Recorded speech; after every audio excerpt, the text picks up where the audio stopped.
Well, people are definitely worried. People I spoke to here this morning said they were worried about a domino effect, that if United States support for Ukraine couldn't be counted on, then Ukraine's other allies might start giving up on the country as well. I think that's a pretty widespread fear. Earlier this morning, I was in Bucha, another town in Kiev region, and I asked a woman who was passing what she thought about this news coming from the United States, and she simply replied, "One of my sons was killed on the front lines. The other one is still fighting. I just want Ukraine to win the war and for my son to come home." And you could tell she didn't even want to think about what would happen with this US aid. And I think that's why the attitude of President Zelensky has been to not talk about it very much. In his video addresses to the nation the past 3 days, he hasn't mentioned this whole saga. He has, on the other hand, mentioned a new promise from Japan for several $billion worth of aid to Ukraine, and an agreement struck for United States assistance with arms manufacturing in Ukraine.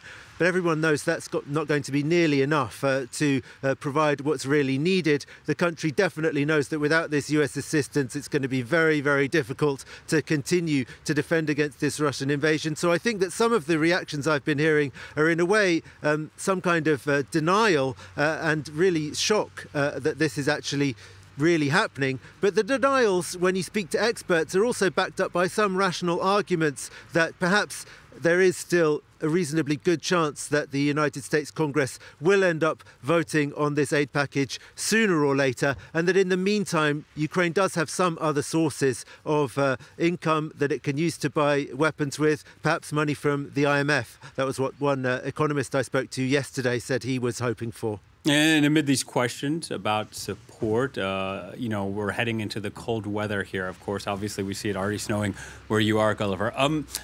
Who do the Ukrainians blame for this situation? Well, I think the Ukrainians, for the situation in the United States, the more cool-headed among them simply say Ukraine is at the moment victim of internal political squabbles in the United States and can't do anything about it.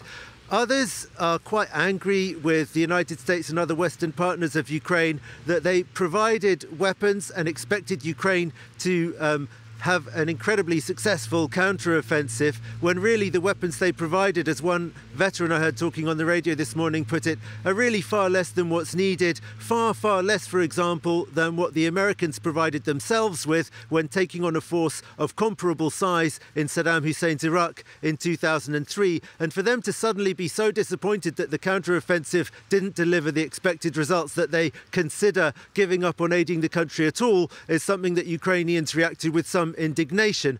All that being said, there are questions being asked about the Ukrainian government's approach as well, particularly the fact that it's been Andriy Yermak, head of the presidential office, chief of staff to Zelensky, if you like, who's been on the last 2 missions to the United States with his advisors, who are perhaps not actually the most competent people for negotiating and for putting Ukraine's case across in the United States. After all, Andriy Yermak is not officially vice president or anything like that. Why isn't the foreign minister, Dmytro Kuleba, the one who's going? A lot of people have been asking. Dmytro Kuleba is regarded as a rather better communicator.